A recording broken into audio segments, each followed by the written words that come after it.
তার দিকে ঠেলে দিয়েছে, তিনি তার পলায়ন দেখে যেতে পারছেন। এটা নিশ্চয়ই তার জন্য একটা সন্তুষ্টি।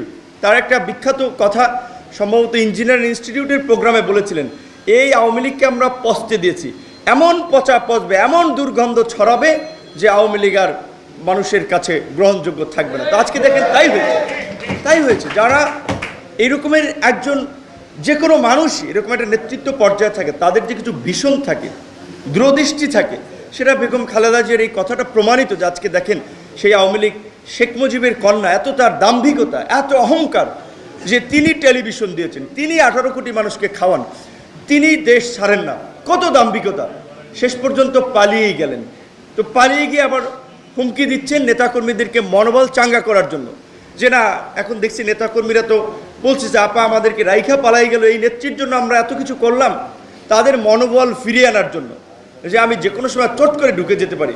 আবার আমাদের আজকের এই যে উপস্থাপক, তিনি তো পরিষ্কারভাবে বলছেন যে তিনি বুঝতে পারছেন যে আমরা তাকে ফিরিয়ে আনব, ফিরিয়ে এনে জেলে আমরা তাকে ভরব, এবং তার সর্বোচ্চ শাস্তি সেটা যদি মৃত্যুদণ্ড হয়, মৃত্যুদণ্ড কার্যকর করব।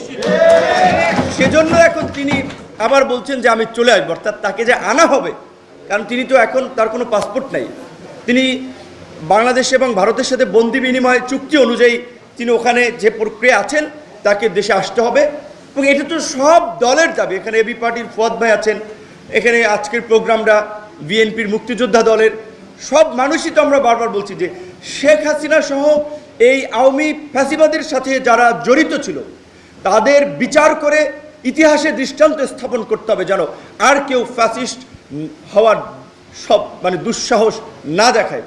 একটা কথা, এখন অনেক কথা বলা একটু ডিফিকাল্ট, কারণ ওপেন প্ল্যাটফর্ম, সোশ্যাল মিডিয়া থাকার ফলে, বিশেষ করে আমরা যেহেতু একটু রাজনীতি করে নিজেদেরকে গড়ে তোলার চেষ্টা করছি, ছোটোখাটো কথা মানুষ সহজে বিতর্কে ফেলে দেয়, নানানভাবে একটা বিব্রতকর পরিস্থিতি তৈরি করে।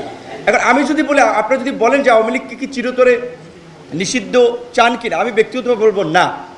আমি আন্তর্জাতিক অপরাধ ট্রাইব্যুনালের খসড়া আইনে যে ধারাটি হচ্ছে যে 10 বছরের জন্য নিষিদ্ধ, আমি মনে করি 10 বছরের জন্য নিষিদ্ধ করা দরকার।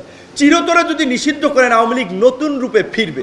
ইন্ডিয়ান পৃষ্ঠপোষকতা, এই দেশের যারা ইন্ডিয়ান এজেন্ট সহ আরও অন্যান্য পারিপার্শ্বিক শক্তিগুলো আছে, তাদের পৃষ্ঠপোষকতা আপনি কালকে নিষিদ্ধ করবেন, 2 বছরের মধ্যে তারা আরেকটা ভাইব্রেন্ট শক্তিশালী দল হয়ে আপনার ফিরে আসবে। কারণ তাদের অন্তত 2-4 হাজার মানুষ আছে যারা 1000 কোটি টাকার মালিক।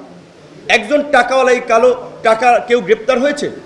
আওয়ামী লীগের মূল নেতৃত্ব পর্যায়ের একজন ব্যক্তি এখন পর্যন্ত গ্রেপ্তার হয়েছে? শেখ পরিবারের এত লোক, একজনও গ্রেপ্তার হয়নি। অথচ আমরা কোনো উপদেষ্টাদের সাথে মিটিং করেছিলাম 1 মাস আগে, তখন শুনেছিলাম ওবায়দুল কাদের এবং এই গণহত্যার অনবদা এই কিলিংয়ের মাস্টার মাইন্ড আসাদুজ্জামান খান কামাল, তিনি গ্রেপ্তার হবেন, কিন্তু এখন পর্যন্ত কিন্তু তার অগ্রগতি আমরা দেখিনি। কাজে এটা কিন্তু রহস্য এবং একটা শঙ্কা। তাহলে কি আওয়ামী লীগকে পুনরায় সংগঠিত হওয়ার জন্য স্পেসটা দেওয়া হচ্ছে কিনা? কিন্তু কোশ্চেন আমাদেরকে ভাবতে হচ্ছে। দিল্লি সহ পার্শ্ববর্তী দেশের যে সমস্ত শীর্ষ সন্ত্রাসীরা পলাতক ছিল, ঢাকায় ঢুকেছে, জেলখানা থেকে শীর্ষ সন্ত্রাসীরা মুক্তি পেয়েছে। এখন তো আমাদের জন্য অনিরাপদ হয়ে যাচ্ছে এই শহর, যেটা দেখতেছি। কারণ আমরা যে সন্ত্রাসীদের বিরুদ্ধে কথা বলছি, আওয়ামী লীগকে বিচারের মুখোমুখি করার জন্য কথা বলছি,